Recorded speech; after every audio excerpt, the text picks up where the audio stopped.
дозволи стагнација на македонското здравство.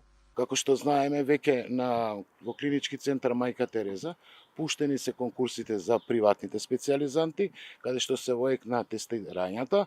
Во здравствените домови од вчера има пуштено за прием на приватни специјализанти, кои што ќе од голема потреба и дефицит се во сите јавни здравствени установи.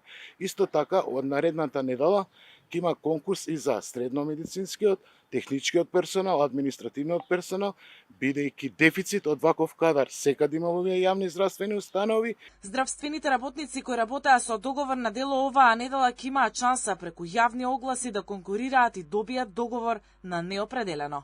Синдикалците велат дека Македонија има квалитетни лекари кои државата не смее да дозволи да ги изгуби. Поред наши предпоставки да се примат сите дипломирани доктори, да се примаат сите завршено средномедицински персонал и пак имаме дефицит. Македонија секогаш има кадар, бидејќи располагаме со извонредни училишта, со извонреден факултет.